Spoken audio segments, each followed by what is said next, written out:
So I'll have Ford over on this side. So obviously, the moment you find yourself here, you lock your hands together. This could be palm to palm, it could be 10 finger, it could be wrist to wrist, okay? Or this one here, the best one of them all, okay? Today we'll be working with the 10 finger grip method here to begin our escape, all right? So the first leg that we're gonna target is the one that goes across my chest for this particular escape, okay? This one here. So what I'm gonna be doing is using my elbow to dish out his ankle so that I can trap him into my half guard, okay? The way we do that is we bring our elbow down as far as we can. If you can reach under his heel with your elbow and start to expose his heel up here, bring your legs up and cross him in the half guard here. What this does is separates his knees. He loses the connection. Even if he was able to extend me fully here, I doubt he'll be able to break my arm from this position, okay? Obviously, we're not gonna let him just extend our arm, okay? But even if I lost complete control and he did get to extend my arm completely, there's no break here, okay? Because of the disconnection with his knees, okay? But let's do it in a more safer way, okay? So what we're looking to do is take control of the leg, first leg that goes across the chest, okay? Now, we bring our elbow position down. If he's digging his elbow down and you couldn't dish it out with your elbow, we use our bridge. We use our hips to expose the heel. And now we come back down and don't try and just hook with your left leg. Bring both your legs up and then cross it into a half guard. He wants to extend my arm towards his right shoulder. That's his optimal angle, okay? So what we're gonna do is force him to go the opposite direction by pushing my arm towards Ford's left shoulder, okay? He wants my arm, once again, extended towards his right shoulder. I force it to the opposite direction towards his left shoulder here.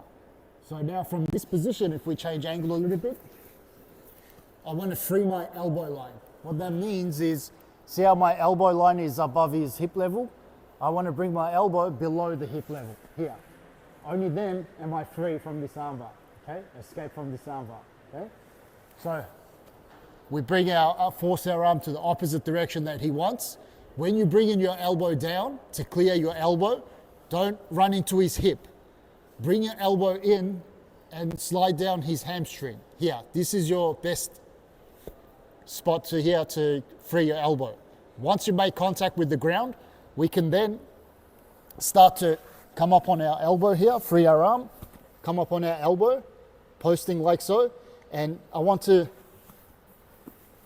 from this position, once I'm free, escape the armbar, I want to maximize my position, okay? So look at passing the guard, for example. So what I will do is this bottom leg, I'll pummel to the inside, and then the top leg will pummel to the inside. I have a scoop grip on this leg here. Now I just come up, hip heist, like so, and we're ready to pass the guard, okay? So I'm not only escaping from the armbar, but I'm also working directly, moving on to my counter attacks, which might be another submission like a leg lock. Might be a good idea here too, but it being a white belt class, I'll tie the counter attack to a guard pass instead, okay? But keep in mind that whenever you escape, say an armbar or something, you have two extended legs for you to attack right away, whether it be a knee bar, heel hook, straight ankle lock that we can explore. But for today, we'll tie it into a guard pass, okay? So in other words, don't be content with just defending the submission. Defend the submission and right away counterattack so that you put them on their back foot. All right, so this method here, once again, we lock our hands, 10-finger method here. The reason why I want the 10-finger method is because I want the maximum reach with my elbow. You can see if I lock palm to palm here, my elbow can't get to that ankle. I'm not optimizing my grip here, okay? When I'm 10-finger, I can slide down, get close as I can to that heel. Most of the time, I should be able to just slot my elbow underneath, lift his heel up, expose his heel, come up, and just lock my legs here. When you first initially lock your legs around his leg here, you could have a shallow grip, that's fine. But eventually, as I start pushing my arm across to the opposite direction that he wants my arm extended, I'm also climbing up with my legs at the same time. Ideally, I'd like to get my legs above his knee level. So here, okay? Now, you try and get the armbar. Even if he gets to that angle that he wants, it's going to be very hard for him to break me here. But we're not going to take any chances. So we keep our arm on the opposite direction. He tries to extend me here, there's nothing there. There's no armbar here. Don't run into his hip. Bring your elbow in, around here, subtle detail, look, bring your elbow in and slide down his hamstring, there. Don't run into his hip, you might get stuck here. Elbow in, slide down. Now, I can come up to my elbow here, pummel with your feet to the inside position with the bottom leg first, this one here. Knee comes in, second shin, controlling the inside position. I have a scoop grip. I post on my leg. Now I just heist up onto my hips. Don't try and run into him, guys. Look, he pushes back.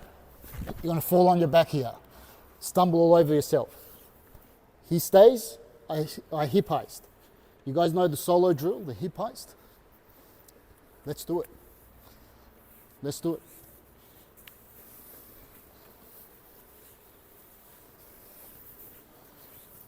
Okay. Yeah. Okay. Hip heist works great in positions where you can't move the person or you can't run into the person. There's too much body weight coming forward. So what you do is you move around the force. Okay. Just like here, I'll go back here. See? If I try and come up, I'm running into Ford's legs. It's a wrong move. So if I try and come up over here, look, he just presses back. He's able to keep me back. But if I move around the force, I never ran into it. You see? Now I can go around the force and pass the guard. Is that clear?